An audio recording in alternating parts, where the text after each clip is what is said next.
तो नाभिक के अंदर यही दोनों होते हैं, कौन? प्रोटॉन और न्यूट्रॉन। लेकिन जो आवारा कण है क्या वो घर में रहेगा? नहीं। आपके घर में जो आवारा लड़का होगा ना, आपका जो भी भाई हो सकता है, वो कभी घर में रहता ही नहीं है। दिन भर अपने गाड़ी को या अपने बाइक को लेकर इधर उधर भटकते रहता है। तो उसी तरह से परमाणु के अंदर वही आवारा कण इलेक्ट्रॉन है जो हर बार अपनी बाइक को लेकर फरार रहता है। मतलब ये एक निश्चित कक्षाओं में ऐसे चक्कर लगाते रहता है। तो आज के इस सेशन में हम लोग परमाणु की संरचना के बारे में अध्ययन करने वाले हैं। साथ ही साथ ये भी पढ़ेंगे कि आखिर ये परमाणु जो होता है उदासीन क्यों होता है और इसके अंदर कौन कौन से ऐसे भाग होते हैं, वो यूँ हम लोग समझेंगे आज के इस सेशन में। तो आइए शुरू करते हैं आज के इस सेशन को और समझते इस पूरी कहानी को। तो सबसे पहले हम समझते हैं कि आखिर परमाणु या एटम होता क्या है। देखिए, जिस तरह से आपने बायोलॉजी में पढ़ा था कि हमारे शरीर का सबसे छोटा यूनिट होता है कौन? कोशिका या सेल। उसी तरह से जितने भी पदार्थ आपको देखने को मिलेंगे ना, उन सभी पदार्थों के अंदर जो सबसे छोटा एकदम सबसे माइक्रोस्कोपिक जो भाग होता है उसको बोलते हैं एटम या परमाणु।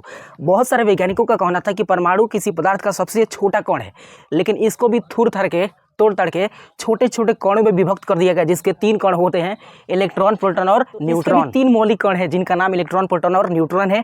और इन्हीं से बना हुआ है हमारा क्या? तो एटम बना है, जिसमें स्ट्रक्चर आपको ऐसे देखने को मिलेगा। ये ऐसे नहीं दिखता था, लेकिन जब परमाणु को थूरा गया ना तो वैसे दिखना शुरू हुआ।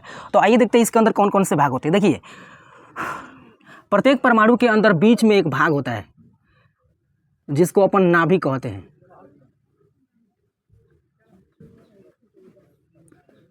या फिर इसको न्यूक्लियस भी कहा जाता है। नाभिक में परमाणु के मुख्य रूप से 2 कण उपस्थित होते हैं और दूसरा होता है न्यूट्रॉन। मतलब ये एक तरह का मकान है, जिस मकान में एक नाभिक के बीच में, उस मकान के अंदर 2 लोग रह रहे हैं, न्यूट्रॉन और प्रोटॉन। अगर इन दोनों की बात करें तो ये अस्थायी रूप से हमेशा हर एक परमाणु के अंदर स्थित होते हैं।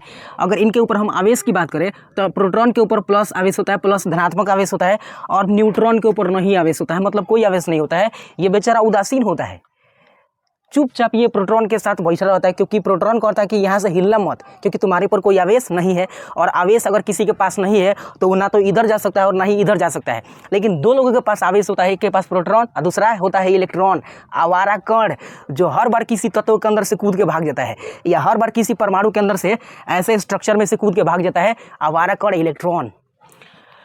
तो नाभिक के अंदर यही दोनों होते हैं, कौन? प्रोटॉन और न्यूट्रॉन। लेकिन जो आवारा कण है क्या वो घर में रहेगा? नहीं। आपके घर में जो आवारा लड़का होगा ना, आपका जो भी भाई हो सकता है, वो कभी घर में रहता ही नहीं है। दिन भर अपने गाड़ी को या अपने बाइक को लेकर इधर उधर भटकते रहता है। तो उसी तरह से परमाणु के अंदर वही आवारा कण इलेक्ट्रॉन है जो हर बार अपनी बाइक को लेकर फरार रहता है। मतलब ये एक निश्चित कक्षाओं में ऐसे चक्कर लगाते रहता है। यानी परमाणु के अंदर कुछ निश्चित कक्षाएं होते हैं, सेल होता है, ठीक ना, या उसको कक्षक या कक्षा बोलते हैं। ऐसे सेल के अंदर ही ये आवारा कण इलेक्ट्रॉन जो है, यहाँ पे आपको दिख पा रहा होगा, ऐसे ये चक्कर लगाते रहता है, ठीक ना।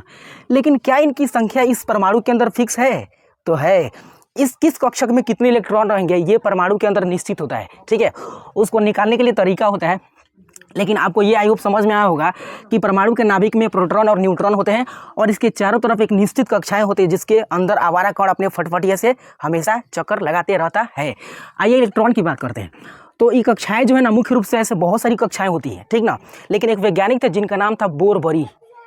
उन्होंने अपना बोर मॉडल दिया था। उस मॉडल के अनुसार उन्होंने कहा था कि इलेक्ट्रॉन जो आवारा कण है ना, ये आवारा कण एक निश्चित कक्षा के अंदर निश्चित संख्या में ही घूमते हैं, ना कि बिना मतलब के किसी कक्षा में पूरा दबा के घूमते हैं। तो उन कक्षाओं को उन्होंने, यानी बोरबरी ने, KLM और N कक्षा में बांट दिया था।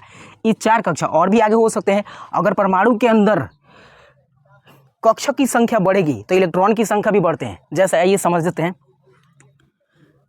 देखिए, KLMN जो है ना, ये परमाणु के अंदर का जो कक्षा है, एक तरह से कक्षक है, ठीक ना। इसके अंदर कितने इलेक्ट्रॉन रहेंगे, इसके लिए बोरबरी ने एक फॉर्मूला सुझाया था सबको। उस फॉर्मूला का नाम है 2n²।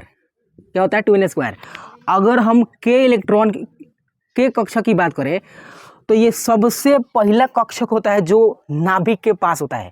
यानी नाभिक के पास K, उसके बाद L, उसके बाद M, तब लास्ट में N होता है, यानी बाहर की साइड में। तो K से शुरुआत कर रहे हैं तो अपन, तो K का मान पहला होगा, क्योंकि पहला कक्षक यही है। तो अगर K का मान 1 अगर रख रहे हैं इस फॉर्मूला में, तो निकल के क्या आएगा?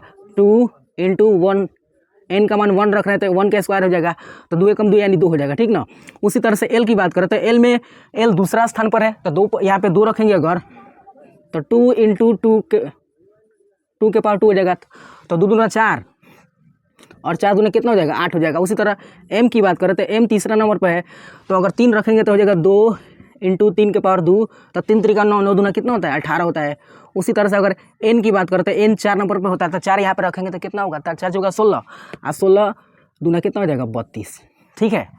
तो इस तरह से हम कह सकते हैं कि परमाणु के अंदर जो निश्चित सेल होता है ना, उसके अंदर इलेक्ट्रॉन इन कक्षाओं में इतने दौड़ते रहते हैं हमेशा। पहल का जो कक्षा होता है उसके अंदर कितने इलेक्ट्रॉन दौड़ सकते हैं, तो 2, एल के अंदर 8 और एम के अंदर 18 और एन के अंदर कितना 32, तो 2 8 18 32। तो नाभिक के करीब में जो सबसे पहला सेल होगा उसके अंदर कितने इलेक्ट्रॉन, तो 2, उसके बाद वाला में 8, उसके बाद 18 और उसके बाद 32 होता है। आई होप ये आपको पता होगा। तो ये जनरल सा स्ट्रक्चर था क्या परमाणु में, लेकिन हम ये समझना चाहते हैं कि आखिर ये परमाणु जो होता है, हर एक पदार्थ के अंदर परमाणु होता है, लेकिन वो उदासीन या न्यूट्रल क्यों होता है।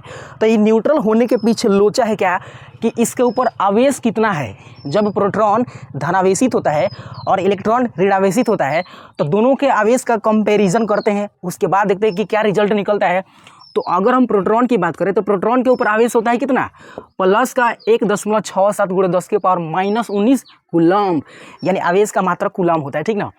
उसी तरह से इलेक्ट्रॉन की बात करें तो इसके ऊपर माइनस का आवेश होता है कितना, 1.67 × 10 के पावर -19 कूलम। मतलब सीधा सीधा निकल के आ रहा है कि जितना प्रोटॉन के ऊपर आवेश होता है ना धनात्मक का, उतना ही आवेश इलेक्ट्रॉन के ऊपर होता है माइनस का, ठीक ना। तो अगर हम इन दोनों को जोड़ दें तो जोड़ने के बाद रिजल्ट क्या निकलेगा, तो एक प्लस में उतना ही वैल्यू है जितना कि माइनस में है। तो दोनों को अगर हम ऐड करें या घटाएं तो ऐसे कंडीशन में उसका वैल्यू क्या हो जाएगा 0। तो 0 का मतलब कुछ नहीं, यानी न्यूट्रल। इस वजह से हम कहते हैं कि परमाणु क्या है, उदासीन है।